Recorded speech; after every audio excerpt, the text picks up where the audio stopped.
Welcome everyone to Physica. So in this video I will be solving the quantum mechanics questions of CSIR NET December 2017 paper. So इस paper के quantum mechanics के जो भी question है वो मैं solve करूँगा एंड ये जो क्वेश्चंस हैं वो पार्ट बी के होंगे. जो पार्ट बी में 3.5 मार्क्स के जो क्वेश्चंस होते हैं. सो क्वांटम मैकेनिक्स के टोटल 4 क्वेश्चंस आए थे पार्ट बी में. सो टोटल 4 इंटू 3.5 14 मार्क्स के क्वेश्चंस थे ये. ठीक है. सो क्वांटम मैकेनिक्स के 4 क्वेश्चन मैं इस वीडियो में सॉल्व करूंगा. And one more thing, and thank you for the love you are giving me in this video, and I recently got 10,000 subscribers on this channel, so thank you for that. Thank you everyone. And one more thing is please do share these videos. ऐसी video को बनाने में बहुत time लगता है मुझे, एक video बनाने में. एंड कई स्टूडेंट्स कहते हैं कि आप दूसरे ये भी सॉल्व कर दो, ये भी सॉल्व कर दो. सो मैं सबके अकॉर्डिंग सॉल्व नहीं कर सकता एंड इतना टाइम भी नहीं होता मेरे पास कि मैं रेगुलर वीडियोस, मैं कोशिश करता हूँ वीक में 2 या 3 वीडियोस डाल दूँ, बट इतना टाइम मेरे को नहीं मिल पाता. बट जितना भी हो सकता है वो मैं करता हूँ, क्योंकि मैं साथ साथ PhD भी कर रहा हूँ. I am in IIT Roorkee. So इतना टाइम नहीं मिलता क्योंकि मैं सेकेंड ईयर में हूँ, तो मेरे को अब थोड़ा PhD का काफ़ी ज़्यादा काम होने लग गया. सो आप जितना हो सके मैं उतना आपके लिए कर रहा हूँ. सो ठीक है. सो क्वेश्चन सोल्व करते हैं. सो अगेन आपकी स्क्रीन पे क्वेश्चन आ जाएगा. सो मैं यहाँ पे क्वेश्चन मोबाइल में देख के पढ़ देता हूँ. सो 30th क्वेश्चन था. आपको ये क्वेश्चन पेपर दिसंबर 2017 का क्वेश्चन पेपर, लिंक डिस्क्रिप्शन में सारे क्वेश्चन पेपर दे रखे हैं प्रीवियस ईयर के, गेट के भी नेट के भी, आप वहाँ से डाउनलोड कर लेना.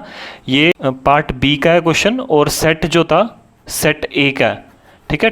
30th क्वेश्चन था क्वांटम मैकेनिक्स का. The normalised wave function of a particle in 3 dimension is given by. So normalised wave function हमें दे रखा है psi r theta phi is 1/√8 pi a cube e raised to power minus r by 2a, where a is greater than 0. So a is a constant है. a is greater than 0 is a constant. Now the ratio of the most probable distance from the origin to the mean distance from the origin. So हमें क्या बताना है? Ratio बताना है. Ratio of what? Most probable distance, most probable distance from the origin and the mean distance from the origin. ठीक है. सो ये हमें एक वेव फंक्शन दे रखा है 3 डायमेंशन में एक पार्टिकल का. नाउ इसका हमें बताना है मोस्ट प्रोबेबल डिस्टेंस इस पार्टिकल का क्या होगा, क्योंकि ये इस पार्टिकल का वेव फंक्शन है. सो इसके लिए जो मोस्ट प्रोबेबल डिस्टेंस होगा और इसके लिए जो मीन डिस्टेंस होगा उसका हमें रेशियो बताना है. सो मीन डिस्टेंस, सबसे पहले मीन डिस्टेंस कैलकुलेट करते हैं. सो मीन डिस्टेंस क्या होता है? मीन डिस्टेंस या फिर मीन पोजीशन, इसकी बस लैंग्वेज चेंज कर देते हैं आपको कंफ्यूज करने के लिए. मीन डिस्टेंस या मीन पोजीशन, या फिर हम इसे कभी कभी एवरेज पोजीशन कह देते हैं. एवरेज वैल्यू ऑफ पोजीशन और एक्सपेक्टेशन वैल्यू ऑफ पोजीशन कभी ये भी बोल देते हैं. बस ये लैंग्वेज थोड़ी हर बारी थोड़ी लैंग्वेज अलग कर देते हैं आपको कंफ्यूज करने के लिए. तो आपको ये सारी चीज़ें देखनी है आप कैसे कैसे क्या क्या लिख सकते हैं इसे. मीन पोजीशन, एवरेज पोजीशन और एक्सपेक्टेशन वैल्यू. ठीक है. इसको हम ऐसे निकालते हैं क्योंकि पोजीशन की एक्सपेक्टेशन बनानी है. सो आर की एक्सपेक्टेशन वैल्यू निकालेंगे और ये सिंपली होती है bras I R gets I by bras I gets I. ठीक है. ऐसे निकालते हैं एक्सपेक्टेशन वैल्यू किसी भी ऑपरेटर की, किसी भी ऑब्जर्वेबल की. तो ये जो चीज़ है ये होते हैं नॉर्मलाइजेशन कंडीशन. सिंस ये हमें नॉर्मलाइज दे रखा है, क्वेश्चन में ही दे रखा था ये नॉर्मलाइज्ड है. सो ये तो हो जाएगा 1. सो हमारे पास हो जाएगा brass I R gets I. ठीक है. सो नाउ इसकी मीन पोजीशंस कैसे हो जाएगी? सो इसको इंटीग्रेशन में चेंज कर लेते हैं. सो इंटीग्रेशन 3 डायमेंशन में होगा क्योंकि ये 3 डायमेंशन में दे रखा है. जो वेव फंक्शन है हमारा 3 डायमेंशन में दे रखा है. सो 3 डायमेंशन में इंटीग्रेशन होगा. सो ये हो जाएगा psi star r psi d cube r, या फिर डी टाओ भी लिख लेते हैं. सो ये वॉल्यूम एलिमेंट है एंड इंटीग्रेशन होगा आर पे, थीटा पे और फाई पे. जब मैं इसे चेंज कर दूंगा डी क्यूब आर को क्या लिख सकते हैं 3 डायमेंशन में जब हम लिखते हैं? सो इसको लिखते हैं r square sine theta d r d theta d phi. ठीक है. इसको इसमें चेंज कर दूंगा एंड देन ये बन जाएगा r will go from, so r 0 से इन्फिनिटी तक जाएगा, थीटा विल गो फ्रॉम 0 से pi and phi would go from 0 से 2 पाई। साई के मोड का square psi star into psi है, एंड यहाँ पे आर है और यहाँ पे एक आर स्क्वायर और हो जाएगा मल्टीप्लाई, सो ये हो जाएगा r cube sine theta d r d theta d phi. Okay, so expectation value का हमें फॉर्मूला पता चल गया, ऐसे निकालना है। नाउ फाई पे कोई भी वेरिएबल नहीं है, सो 2 पाई यहाँ से आ जाएगा और थीटा से ये जो साइन थीटा और थीटा से है यहाँ से 2 आएगा, सो टोटल 4 पाई आता है। सो आप इसे डायरेक्ट ऐसे भी लिख सकते हैं जब एक्सपेक्टेशन वैल्यू निकालते हैं, सो आप उसे याद कर लीजिए। आप डायरेक्ट जब पोजीशन की एक्सपेक्टेशन वैल्यू निकलते हैं तो उसे डायरेक्ट ऐसे लिख सकते हैं, आर गोज फ्रॉम 0 से इन्फिनिटी साई के मोड का square R into 4 pi R square D R. ठीक है, इसको डायरेक्ट ऐसे लिख देते हैं। So this will be equal to this R cube 4 pi D are. Now इसको हम सोल्व करेंगे integration, so that will be, so 4 pi तो बाहर आ जाएगा, सो इंटीग्रेशन बचेगा आर गोज फ्रॉम 0 से इन्फिनिटी साई के मोड का square into are cube D R. Now Sai की वैल्यू पुट करेंगे, सो that will be 4 pi integration 0 से इन्फिनिटी, सो साई के मोड का स्क्वायर हो जाएगा 1/8 pi A cube E raise to power, so ये स्क्वायर हो जाएगा, सो स्क्वायर मतलब ई रेस टू पावर -2r/2a हो जाएगा इंटू डी आर, एंड 4 पाई बाहर चला गया, एंड ये वाली टर्म भी कांस्टेंट है, सो ये भी बाहर चली जाएगी, एंड साथ में हमारे पास आर क्यूब भी है, सो आर क्यूब भी यहाँ पे होगा। This will be 4 pi by 8 pi A cube integral 0 से infinity E raise to power -2r/2a into are cube D R. So ये कैंसिल हो जाएगा, सो 2/a क्यूब बाहर बच जाएगा, सो हमारे पास बच क्या गया। नाउ आर की expectation value is 1/2a cube.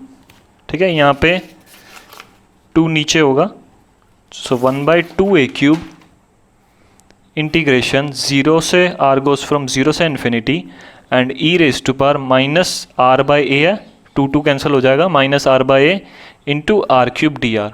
Now simply हमें इसमें गामा फंक्शन लगाना है, सो गामा फंक्शन कैसे लगाएंगे, इस r/a को लेट कर लेते हैं t, सो हो जाएगा हमारे पास dr will be equal to a dt, and since यहाँ पे आर क्यूब है, सो आर की वैल्यू निकाल लेते हैं, आर की वैल्यू हो जाएगी 80, सो आर क्यूब हो जाएगा a cube t cube.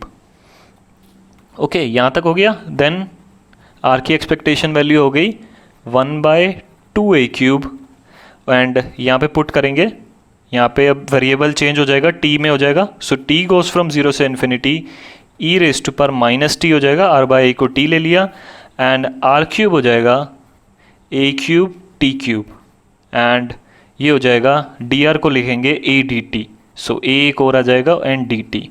Now r की एक्सपेक्टेशन वैल्यू हो जाएगी, now a cube into a है, सो ये a रेस टू पावर 4 हो जाएगा बाहर, and 2a cube integral t goes from 0 से infinity E raise to power -t into ये t क्यूब है, so t cube dt। Okay, so ये cancel हो जाएगा, a क्यूब यहाँ से कैंसिल करेंगे, सो बाहर बचेगा a/2, एंड इंटीग्रेशन है 0 से infinity t cube E raise to power -t dt, and question में इसका डायरेक्ट फॉर्मूला दे रखा है, ये होता है 3 फैक्टोरियल। ठीक है, या फिर आप इसमें गामा फंक्शन लगा सकते हो। गामा फंक्शन क्या होता है, गामा n होता है इंटीग्रल 0 से infinity x raise to power n-1 e raise to power -x dx। ठीक है, सो इसको लिख सकते हैं 4-1 t क्यूब को t रेस टू पावर 4-1, सो ये हो जाएगा गामा 4, एंड गामा 4 होता है 3 फैक्टोरियल, सो ये हो गया 3 फैक्टोरियल। सो इसको अब कैंसिल कर दोगे, सो हमारे पास आ जाएगा सिंपली, सॉरी ये a/2 है, सो 3 फैक्टोरियल है, सो a 3a हो जाएगा ये, सो एक्सपेक्टेशन वैल्यू आ गई हमारे पास 3a। ओके, नाउ हमें निकालनी है most probable distance. So most probable distance कैसे निकालते हैं, so most probable distance from the origin पूछा है, most probable distance from the origin. So इसके लिए क्या करते हैं, प्रोबेबिलिटी को मैक्सिमा कर देते हैं। प्रोबेबिलिटी का डिफरेंशिएट करके उसको इक्वेट कर देंगे ज़ीरो के, क्योंकि हमें बताना है मोस्ट प्रोबेबल डिस्टेंस मतलब मैक्सिमा ढूंढना है।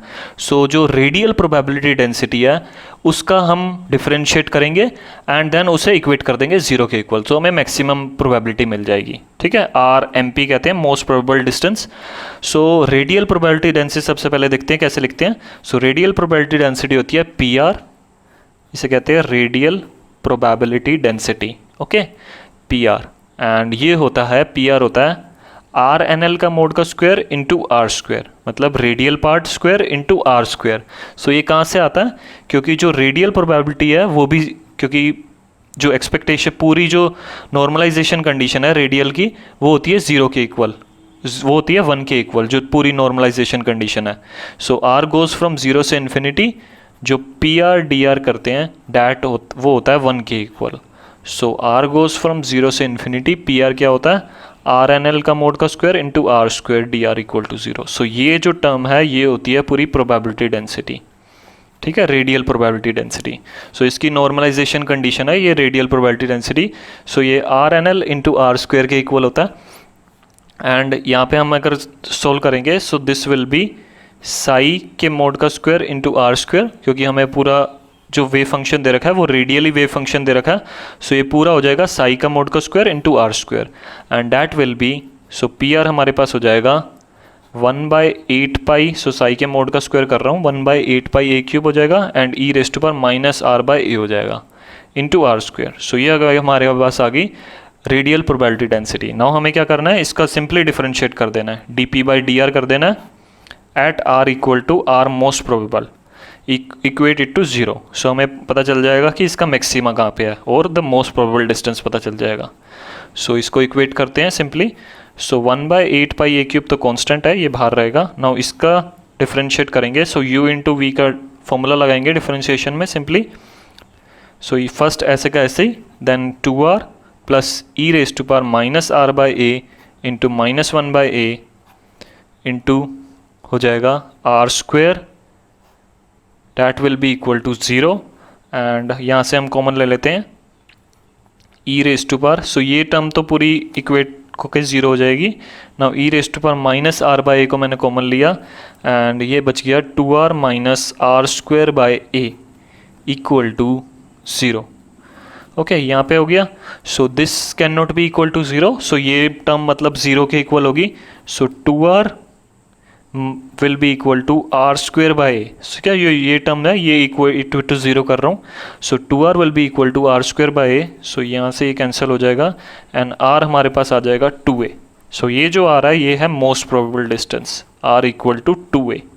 ठीक है, एंड एक्सपेक्टेशन वैल्यू आई है 3A। सो हमें क्या रेशियो पूछा था, रेशियो पूछा था हमें most probable distance RMP by the expectation value of R। Okay, so ये हमारे पास आ गया, मोस्ट प्रोबेबल डिस्टेंस आया 2A, एक्सपेक्टेशन वैल्यू थी 3A। सो ये हो जाएगा 2/3। ओके, सो आंसर आ गया 2/3। सो फोर्थ ऑप्शन जो था उसमें वो दे रखा है, fourth option is 2/3। Okay, so ये करेक्ट हो जाएगा फोर्थ ऑप्शन। नेक्स्ट क्वेश्चन देखते हैं। तो नेक्स्ट क्वेश्चन है 31st क्वेश्चन। सो 31 क्वेश्चन है, आपकी स्क्रीन पे आ जाएगा। The state vector of a one-dimensional simple harmonic oscillator of angular frequency omega. So एक one-dimensional simple harmonic oscillator है, उसका frequency है omega at time t equal to 0. So उसका जो state vector है वो दे रखा है। So get psi naught at time t equal to 0 दे रखा है, at t equal to 0 पे टाइम पे दे रखा है state vector which is 1/√2 get 0 plus get 2. Okay, where get 0 and get 2 are the normalized ground state and second excited state respectively. So get 0 ground state क्या, ये है second excited state. Okay, then हमें क्या निकालना है, the minimum time t after which the state vector get psi t is orthogonal to get psi naught. So ये जो get psi naught है इसके orthogonal होगा get psi t, हमें वो टाइम निकालना है। ठीक है, सो ये जब कैट साई टी हमें निकालना पड़ता है at a later time t, some time at a later time t, at a later time t, जब भी ऐसा क्वेश्चन आए तो हमें क्या करना है, इसका टाइम एवोल्यूशन करना है। टाइम एवोल्यूशन मतलब हमें मल्टीप्लाई करना पड़ता है, ये टाइम एवोल्यूशन ऑपरेटर होता है, ई raise to power minus I H cap T by H cross को मल्टीप्लाई कर देना है कैट साई नोट के साथ, ket psi naught which is at time T equal to zero. So ये at time T equal to zero है and this is at a some later time T. So हम इसे multiply कर देंगे E raise to power minus I H cap T by H cross. ठीक है, H cap Hamiltonian operator है, so energy बताएगा ये इस स्टेट में कितनी एनर्जी है। ठीक है, नाउ हमें एनर्जी भी निकालनी पड़ेगी। सो आइगन वैल्यू देख लेते हैं। One dimensional simple harmonic oscillator की जो एनर्जी आइगन वैल्यू है वो क्या होती है, it is simply N plus half H cross omega. So E N होता है N plus half H cross omega. So ground state के लिए क्या हो जाएगा, E naught will be half H cross omega and first excited state के लिए क्या हो जाएगा, E one 3/2 H cross omega and second excited state के लिए क्या होता है, सेकेंड स्टेट के लिए it will be E two 5/2 H cross omega. So हमें ग्राउंड स्टेट चाहिए और सेकेंड स्टेट चाहिए। नाउ हम इसका टाइम एवोल्यूशन करते हैं। सो इसका time evolution of this state will be ket psi T, this will be equal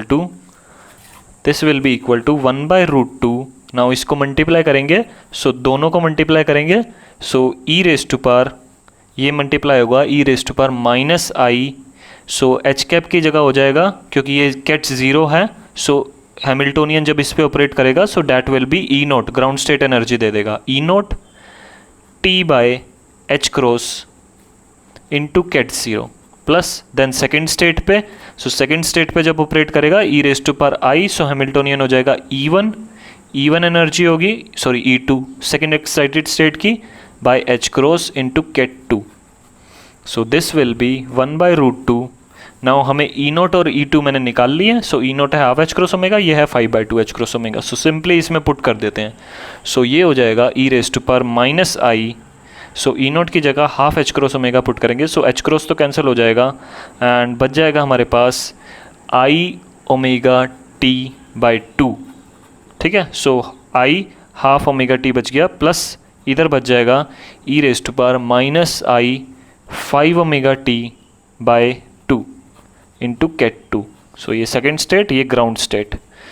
now हमारे पास ये कैट साई टी पता चल गया। नाउ हमें क्या करना है कि ये बताना है minimum time after which this state will be orthogonal to this. Orthogonal मतलब इनका जो इनर प्रोडक्ट है वो ज़ीरो हो जाएगा। ऑर्थोगोनल का मतलब क्या है, जो इसका इनर प्रोडक्ट है इसका कैट साई टी का जो इनर प्रोडक्ट है कैट साई नोट के साथ, that will be equal to zero. हमें वो टाइम बताना है।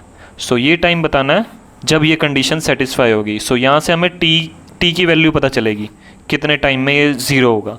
ठीक है, सो सिंपली इस स्टेट को पुट कर देते हैं। So bras I T ket psi naught will be equal to zero. So इसको पुट करेंगे, सो हमारे पास आ जाएगा 1/√2 E raise to power I omega T.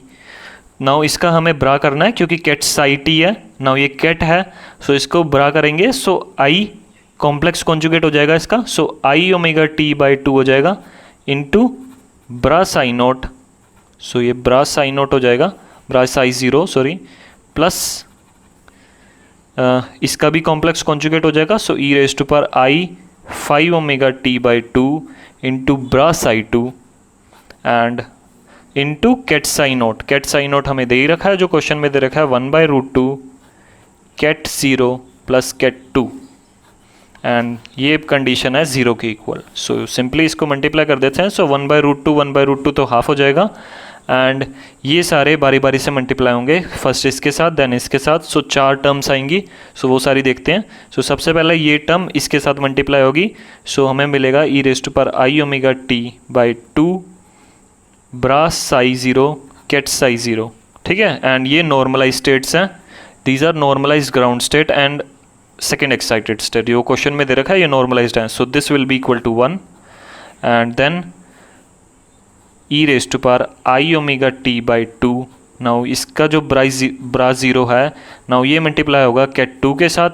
सो 2 के साथ जब मल्टीप्लाई होगा सो ये ऑर्थोगोनल होते हैं, so that will be equal to 0। So ये स्टेट परपेंडिकुलर होते हैं एक दूसरे के, सो इनका जो इनर प्रोडक्ट है वो 0 हो जाता है। प्लस 9 इसका इसके साथ, so E raise to power i 5 omega T by 2 ब्रास आई 2 कैट 0, एंड ये भी 0 हो जाएगा।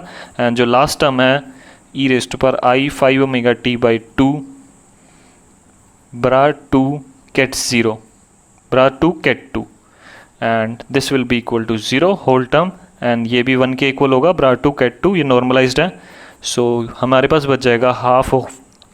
सो इन दोनों टर्म्स से बस हमारे पास बचेंगी दो terms which will be i omega T by 2 plus e raise to power i 5 omega T by 2, and that will be equal to 0। So half भी 0 हो जाएगा, सो हमारे पास ये टर्म बच गई।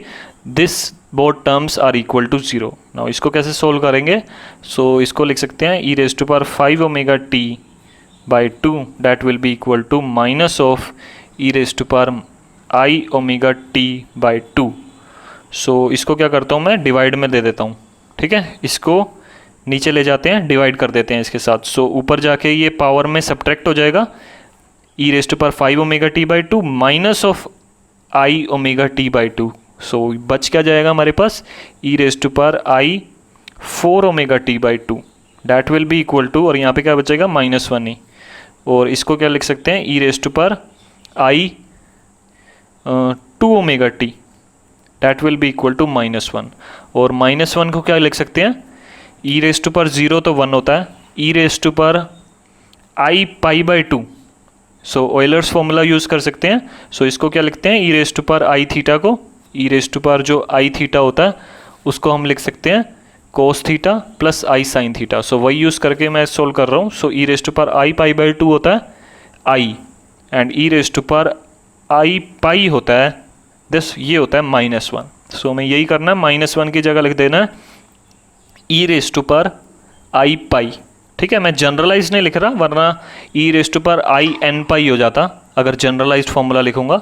सो खाली e raise to power i pi लिख रहा हूँ अभी, क्योंकि हमें बस इस क्वेश्चन के लिए सॉल्व करना है। सो ये हो जाएगा, सो इन दोनों की पावर्स क्योंकि सेम है, सो ये दोनों पावर्स इक्वल हो जाएंगी। ई रेज सो हो जाएगा i 2 omega t will be equal to i pi, so i cancel हो जाएगा, एंड हमें पता चल जाएगा time would be equal to pi by 2 omega.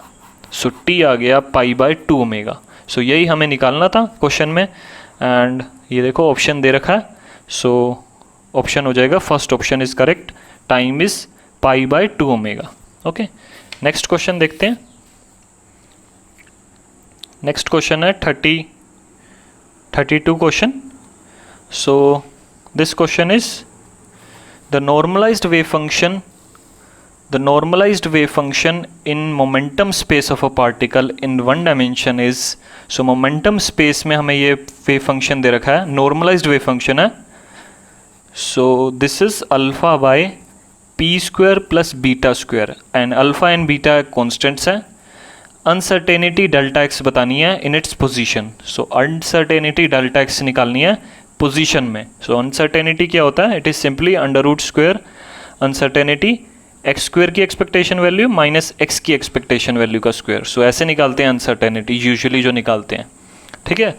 But इस क्वेश्चन में हम एक ट्रिक यूज़ करेंगे, क्योंकि ये वेव फंक्शन जो है हमें मोमेंटम स्पेस में दे रखा है। सो हमें पहले इसे हम पोजीशन स्पेस में ले जाना पड़ेगा, देन इसकी एक्सपेक्टेशन वैल्यू सारी निकालनी पड़ेंगी।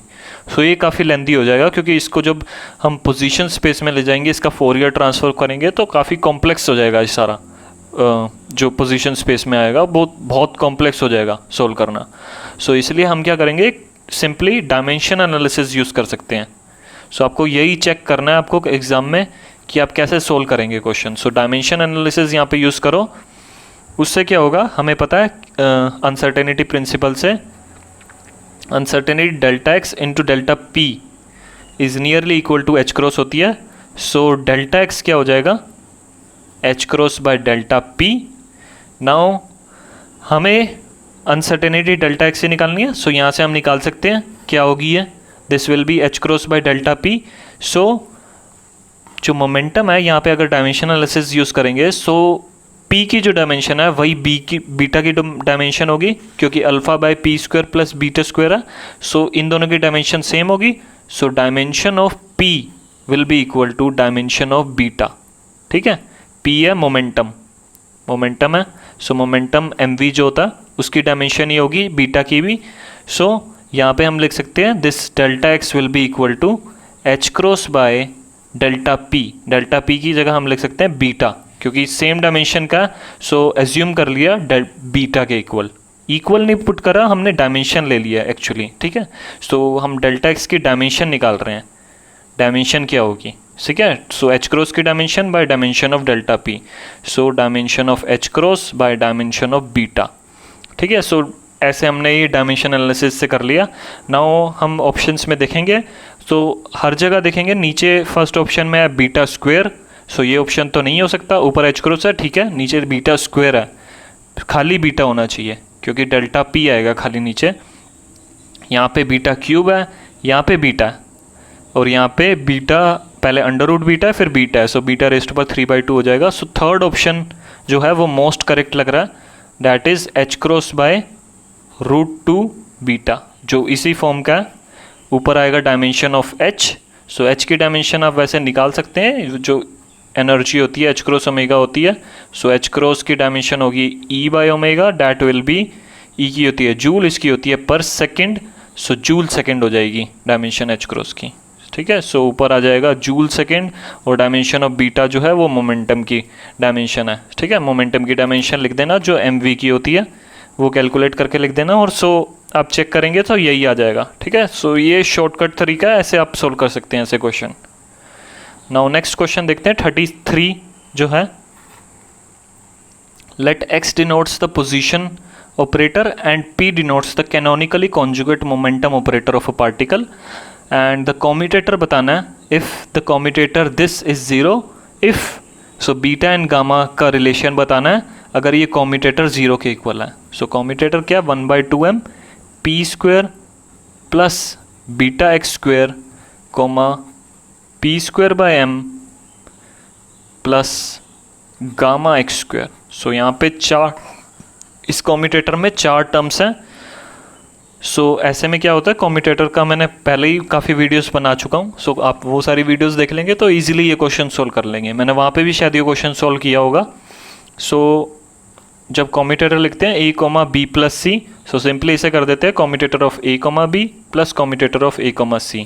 ऐसे ही जब a प्लस b, c होता है सो हो जाएगा, ये डिस्ट्रीब्यूटिव लो है, सिंपली डिस्ट्रीब्यूट कर रहे हैं। सो a, c हो जाएगा commutator plus commutator b, c हो जाएगा। ठीक है, ऐसे। सो यहाँ पे a प्लस b है प्लस c प्लस d है। सो सारी यहाँ पे 4 टर्म्स आ जाएंगी, सारी टर्म्स 4 हो जाएंगी टोटल टर्म्स जो आएंगी। सो एक एक करके लिखते हैं। सो पहली टर्म होगी 1/2m p square comma p square by m। So ये फर्स्ट टर्म है, प्लस जब ये इसके साथ ऑपरेट होगा then so commutator of 1/2m p square comma gamma x square. Then next ये बीटा एक्स स्क्वायर के साथ beta x square comma p square by m plus then इसका commutator beta x square comma gamma x square. ठीक है, now ये जो constants हैं वो बाहर ले सकते हैं। सो एक साथ ये कॉन्स्टेंट सारे बाहर निकाल लेते हैं, क्योंकि commutator of a comma gamma b, अगर गामा कोई कांस्टेंट है सो गामा हम बाहर ले लेते हैं, कॉम्यूटेटर ऑफ a, b लिख देते हैं। ठीक है, सो ये कॉम्यूटेटर अलजेब्रा आपको अच्छी तरह आना चाहिए, आप इजीली ये क्वेश्चन सोल्व कर लेंगे। So 1/2m p square comma x square. ठीक है, सो सारे कॉन्स्टेंट्स मैं बाहर ले रहा हूँ, beta by m x square comma p square plus beta gamma x square comma x square, and ये सारा इक्वल है 0 के इक्वल। सो ये सेम टर्म्स है। सो कॉम्यूटेटर a, ये 0 होता है, सो ये दोनों टर्म्स 0 हो जाएंगी, एंड यहाँ पे हमारे पास बच गया gamma by 2m p square comma x square and beta by m x square comma p square. So इसको कैसे सोल्व कर सकते हैं, now commutator of a, b होता है, इसको लिख सकते हैं minus of b, a। Okay, so simply अगर हम इसकी पोजीशन चेंज कर देते हैं सो नेगेटिव आ जाएगा। सो इस एक की पोजीशन चेंज कर देता हूँ। So gamma by 2m p square comma x square, इसको ऐसे का ऐसे लिखता हूँ, प्लस इसकी पोजीशन चेंज कर देता हूँ, सो नेगेटिव बाहर आ जाएगा, so minus beta by m p square comma x square that will be equal to 0।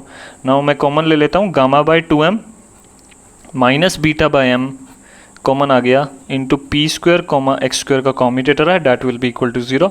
और ये जो कॉम्यूटेटर है this is not equal to 0 क्योंकि इसकी वैल्यू 0 के इक्वल नहीं होती, सो ये जो पूरी टर्म है ये इक्वल टू 0 हो जाएगी, ठीक है। So gamma by 2m that will be equal to beta by m, so mm cut जाएगा and gamma will be equal to 2 beta. Okay, so यहाँ से हमारे पास रिलेशन आ गई gamma equal to 2 beta. So second option इसमें जो दे रखा है वो करेक्ट होगा, gamma will be equal to 2 beta. आप इसे डायरेक्टली सोल्व भी कर सकते हैं पूरा, जैसे पी स्क्वायर और एक्स स्क्वायर की पूरी वैल्यूज निकाल के।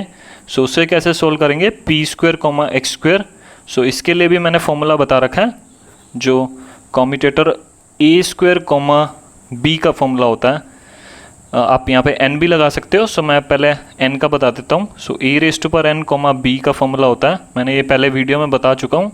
सो n बाहर लिख लेते हैं, देन ए रेस टू पर n माइनस 1 कर देते हैं एंड अंदर कॉम्यूटेटर कर देते हैं a कॉमा बी का, ऐसे लिखते हैं। सो ए स्क्वायर कॉमा बी का हो जाएगा n की जगह 2 हो जाएगा क्योंकि यहाँ पे 2 है, so 2a into commutator of a comma b. So ऐसे ही p square comma x square का आप कॉम्यूटेटर निकालेंगे। सो सबसे पहले 2 बाहर आएगा, पहले मैं इसको इसके साथ कर रहा हूँ बस, और ये सेम फॉर्मूला इसमें भी अप्लाई होता है a कॉमा बी रेस्ट पर n पे, उसमें हो जाता है n, b बाहर आ जाता है, ठीक है, ऐसे सेम होता है। सो 2 बाहर आएगा इंटू p पहले बाहर आ जाएगा, सो p कॉमा एक्स स्क्वायर हो जाएगा। देन आप दोबारा अगर वो फॉर्मूला अप्लाई करेंगे, सो 2p देन 2 आएगा, फिर x आएगा एंड ये हो जाएगा p comma x, and px हमें पता है commutator of x comma p होता है i h cross, so p comma x का हो जाएगा माइनस i h क्रॉस, ठीक है। सो ये माइनस i h क्रॉस हो जाएगा, so minus i h cross 4px, so ये हो जाएगा इसका, and this is not equal to 0, जब हमने जो दूसरी टर्म थी उसे 0 के इक्वल पुट कर दिया था। ओके, सो आप इसको वैसे भी पूरा सोल्व करके भी देख सकते हैं, अगर थोड़ा लेंदी हो जाएगा उसमें, क्योंकि अब अगर आप इसकी सबकी वैल्यूज़ डालेंगे जब भी सेम ही रिजल्ट आएगा, ठीक है। आप डिफरेंट मेथड से आप कर सकते हैं इस क्वेश्चन को। So okay, thank you.